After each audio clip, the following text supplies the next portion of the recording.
When a country centralizes banking, it concentrates an enormous amount of wealth into a single institution, works mainly to make the rich richer, and opens the government to control from foreign interests.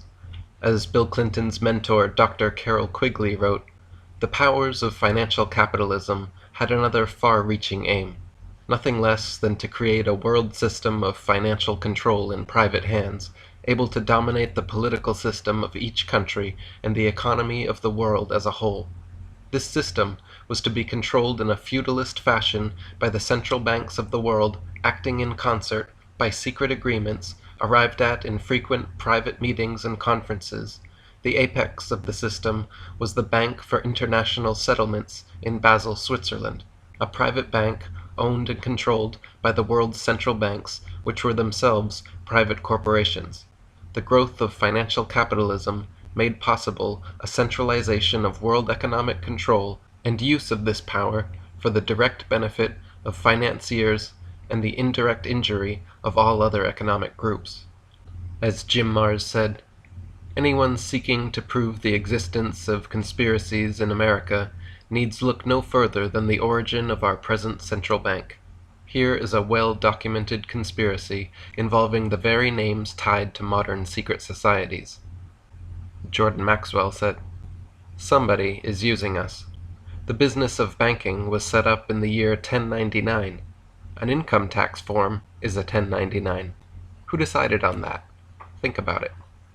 With institutions like IMF and World Bank, along with new union currencies like the EU euro, further consolidating and centralizing the world's banking and currencies, the amount of worldwide influence these international bankers have on world economies and politics is extraordinary. Their method of control is just like a loan shark or the mafia. Firstly, to qualify for loans, desperate nations are forced into pawning mines, railways, forests, power, or water companies. Then to pay off the loans, nations are forced to do things like ignore environmental laws, lower wages, cut back on education or health care, and privatize or sell off their resources to crooked corporations like Enron and Exxon. Whenever these poor countries cannot pay off the loans, the generous international banksters simply give new higher interest loans to pay off the old ones, further indebting and enslaving the nation. As Mayor Amschel Rothschild said, "Let me issue and control a nation's money, and I care not who writes the laws." More recently, Richard McKenna, former president of Midlands Bank of England, said, "Those that create and issue the money and credit direct the policies of government and hold in their hands the destiny of the people." Alex Christopher wrote, "It is a well-known fact that international bankers have financed nations to fight against each other. Where do you think the countries get their money to buy tanks, guns, uniforms, etc., to arm their nation for war? They borrow from international bankers. International bankers have financed both sides of countries at war with each other. They don't care who wins, because while the nations are borrowing huge amounts of money to kill each other, international bankers make huge amounts on money from the interest charges that they make each nation pay. They also have the power to control the outcome of the war by simply cutting off the flow of money they lend. So under the threat of war, international bankers have used their power to gain or increase control over governments. By keeping a nation in debt, they are in a position to demand a voice in the government affairs of the nation. Another goal, which they have already achieved, is to control all the world's monetary systems." Thomas Jefferson said, "I sincerely believe that banking establishments are more dangerous than standing armies. If the American people ever allow the private banks to control the issue of their currency, first by inflation, then by deflation, the banks and the corporations that grow up around them will deprive the people of all property until their children wake up homeless on the continent their fathers conquered." Despite Jefferson's warnings, in 1791, Alexander Hamilton, the Secretary of the Treasury, pushed a congressional charter through to create the first Bank of the United States, which stood for 20 years, until 1811, when President James Madison and Vice President George Clinton refused to sign and renew the charter. Madison said, "History records that the money changers have used every form of abuse, intrigue, deceit, and violent means possible to maintain their control over governments by controlling the money and its issuance. Strangely enough, only 5 years later, still under Madison's presidency, in 1816, he signed the charter for the Second National Bank. Such hypocritical action raised suspicion of bribe or blackmail at work behind the scenes. In 1828, Andrew Jackson said in a speech addressing the central bankers, "You are a den of vipers and thieves. I intend to rout you out, and by the eternal God I will rout you out. If people only understood the rank injustice of the money and banking system, there would be a revolution by morning." As president for the next 8 years, Jackson worked to abolish the federal charter of the Second Bank of the U.S. In 1835, an attempt was made on his life.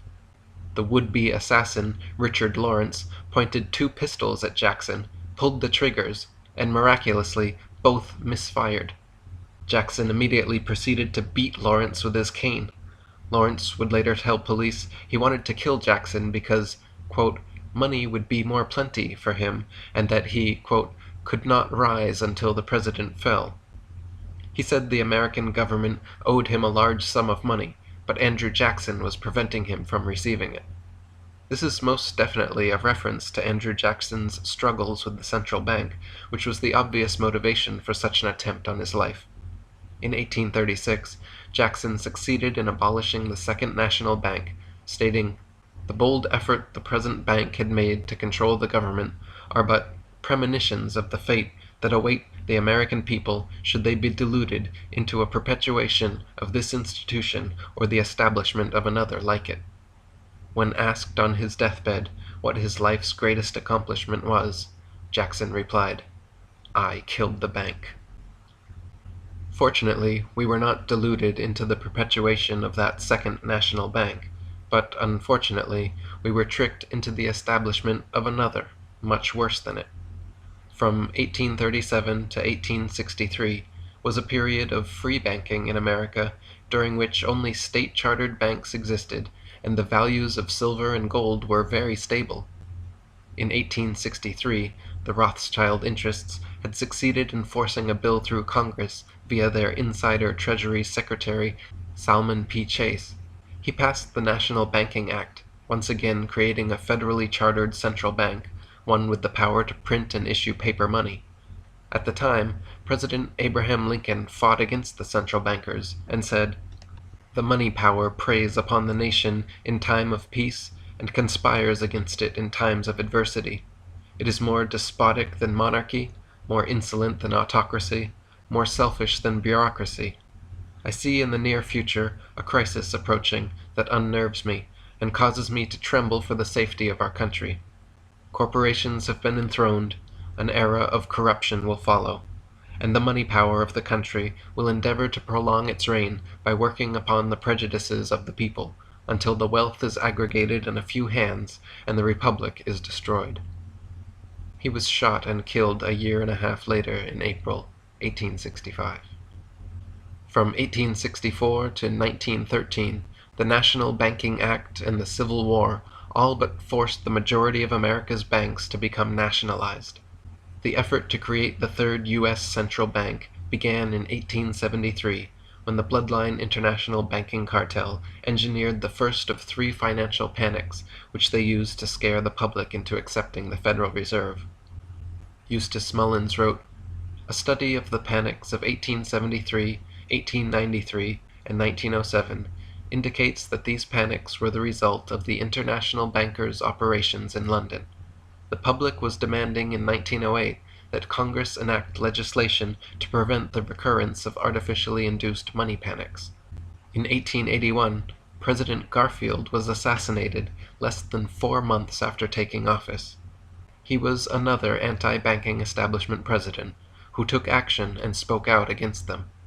He was coincidentally shot and killed shortly after declaring, quote, "Whosoever controls the volume of money in any country is absolute master of all industry and commerce, and when you realize that the entire system is very easily controlled, one way or another, by a few powerful men at the top, you will not have to be told how periods of inflation and depression originate."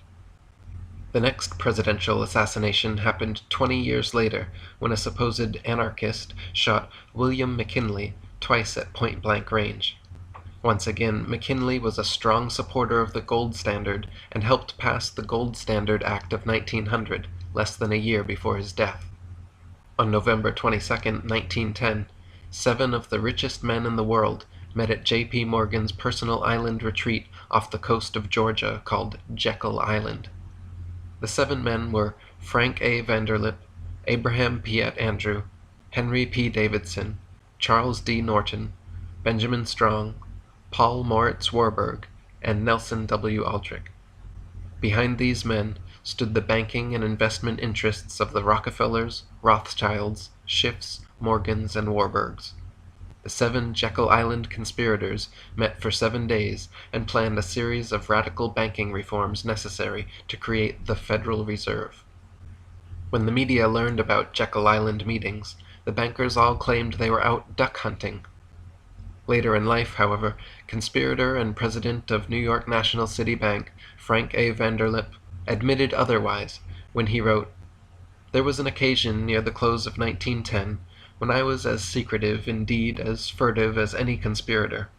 I do not feel it is any exaggeration to speak of our secret expedition to Jekyll Island as the occasion of the actual conception of what eventually became the Federal Reserve System." Woodrow Wilson had said of the earlier 3 financial crises that all this trouble could be averted if we appointed a committee of 6 or 7 public-spirited men like J.P. Morgan to handle the affairs of our country. And that is exactly what happened. Ralph Epperson wrote, "So the American people who had suffered through the American Revolution, the War of 1812, the battles between Andrew Jackson and the Second Bank of the United States, the Civil War, the previous panics of 1873 and 1893, and now the panic of 1907, were finally conditioned to the point of accepting the solution offered by those who had caused all of these events, the international bankers. That solution was a central bank." Jim Marrs wrote, "These men concluded not to have one central bank in the United States, but several, and they agreed that no one was to utter the words central or bank. Most important, they decided that this creation would be made to look like an official agency of the U.S. government. They called it the Federal Reserve, but it is neither federal nor a reserve. It is about as federal as Federal Express, and as much a reserve as American Indian reservations. It is a network of banks, 5 originally, now 12, headed at the New York branch, all of them privately owned, but made to appear like an official government agency. The original stockholders of the Federal Reserve were Rockefellers, Rothschilds, Warburgs, Russells, Morgans, Peabodys, and Reynolds, all Illuminati families." Fritz Springmeier wrote, "The Federal Reserve Bank of New York was controlled by 5 banks which owned 53% of its stock. These 5 banks were controlled by Nathan M. Rothschilds and Sons of London. Control over the U.S. Fed is basically control over the world's money. That fact alone shows how immense the Rothschilds' power is. If one examines who has been appointed to head the Fed and to run it, the connections of the Federal Reserve System to the Rothschilds can further be seen. Another private enterprise using the name Federal that the Rothschilds also direct is Federal Express. Anyone else might be taken to court for making their businesses sound like they are government, not the Rothschilds. It is appropriate for them to appropriate the name of Federal because, by way of MI6 via the CIA, they instruct the U.S. government. Senators are bought and paid off by their system, as investigators of the BCCI are discovering. In 1913, in an effort to pacify dissenters, the conspirators pre-planned a fake opposition to their central bank scheme. House Banking and Currency Committee Chairman Carter Glass wrote what was promoted as an alternative solution, the Federal Reserve Act. Jim Marrs wrote, "Jekyll Island planners Vanderlip and Aldrich spoke out venomously against Glass's bill, even though entire sections were identical to the Aldrich plan. It was clearly an effort to garner public support for the Glass bill by the appearance of banker opposition. the appearance of opposition by Wall Street was necessary. William McAdoo, Wilson's son-in-law, who was appointed Secretary of the Treasury, later revealed, "Bankers fought the Federal Reserve Act with the tireless energy of men fighting a forest fire. They said it was populistic, socialistic, half-baked, destructive, infantile, badly conceived, and unworkable." However, McAdoo said in interviews with these bankers, "I perceived gradually, through all the haze and smoke of controversy, that the banking world was not really as much opposed to the bill as it pretended to be." Wilson signed the Federal Reserve Act on December 23, 1913, just 2 days before Christmas, with some congressmen already home for the holidays, and with the average citizen's attention clearly elsewhere. In 1913, Congressman Lindbergh warned that the Federal Reserve System establishes the most gigantic trust on earth.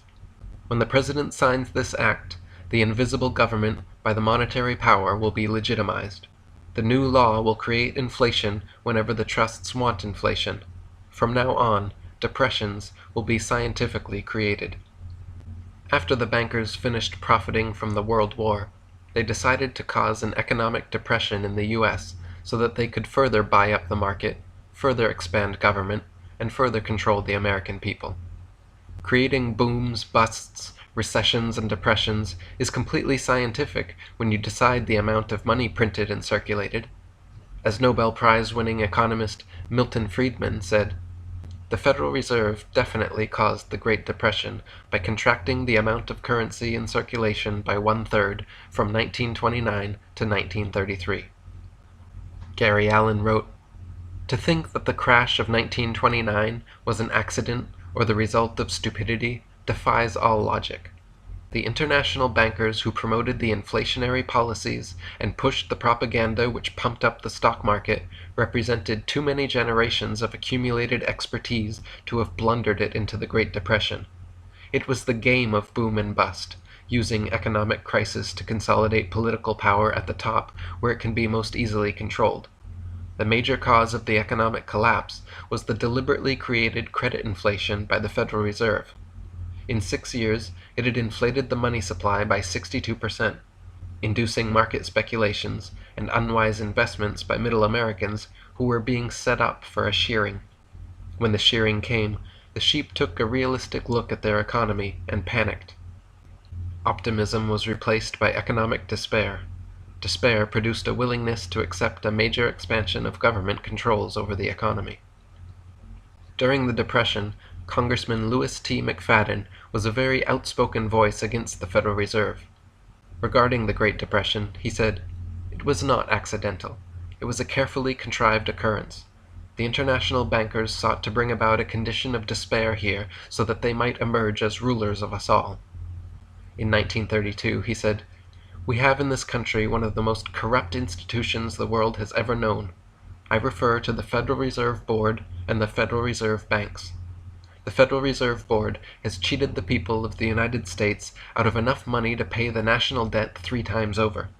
This evil institution has impoverished and ruined the people of the United States, has bankrupted itself, and has practically bankrupted our government. It has done this through the defects of the law under which it operates, through the maladministration of the law by the Federal Reserve Board, and through the corrupt practices of the moneyed vultures who control it." Proceeding McFadden's activism, he received a series of death threats, and then died of food poisoning shortly after, under suspicious circumstances. President Franklin D. Roosevelt said in 1933, "The real truth of the matter is that a financial element in the large centers has owned the government since the days of Andrew Jackson." Ralph Epperson wrote, "Once inflation or deflation has been documented, the government economists point with pride at the supposed perpetrators, the public. They never direct their attention at the real culprit in America, the privately owned Federal Reserve System. This private banking establishment has complete control over the quantity of money in circulation. Therefore, they have the ability to create inflation or deflation whenever they choose to do so. Since the Great Depression, the Federal Reserve bankers have continued to manipulate the market for their own gain, and done so through periodic planned market plunges, after which they buy up all they can. In 1936 and 37, stock prices plummeted 50%. In 1948, dropped 16%. In 1953, down 13%. 1956 and 57, down 13%. And late in 57, down another 19%. It has continued like this every few years until today. In 1963, President Kennedy passed Executive Order 11110, which stripped the Federal Reserve from its power to loan money to the U.S. government. It also called for the printing of $450 billion in U.S.-backed debt-free currency, and gave the Treasury Department the authority to issue silver certificates against the Treasury's silver holdings. 6 months after this, JFK was killed. As soon as his successor Lyndon Johnson took office, the first thing he did was suspend the printing of JFK's silver certificates, and took them out of circulation. Ron Paul said, "It's money out of thin air. It's the secrecy of it all that's so bad. The ownership is by members of all the banks. It is something Congress created. The first central and national bank was created by Alexander Hamilton, and Jefferson got rid of it. The second one was gotten rid of by Andrew Jackson, and I'm just looking forward to being the president that gets rid of the third national bank." And Jordan Maxwell wrote, "Do you remember the television show called Mission Impossible? If you ever see a rerun, watch the opening of the show very closely. What will come up on the screen will be the insignia IMF, supposedly standing for the Impossible Mission Force. The Impossible Mission Force, the IMF, the International Monetary Fund, what were they always doing on the show? They were always tricking leaders out of positions of authority, assassinating somebody, helping people escape, or doing some other dirty deal, all in a war for power. Whose power? Of course, they were always working for some government, but the agents are not supposed to know who that is for sure. They just do their jobs, not knowing who's really hired them. The IMF just sends them out on a mission that they must perform at all costs.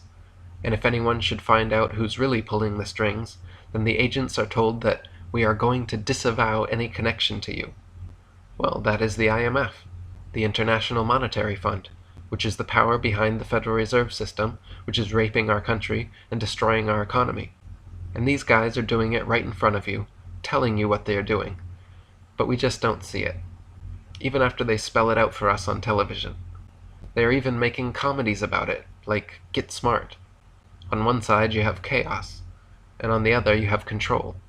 And when you watch the show closely and ignore the foolishness, it is easy to see that the same operation is running both sides, creating chaos, then rushing in to control it, in order to accomplish an agenda. That is how it has always been. Get smart. They are telling you something.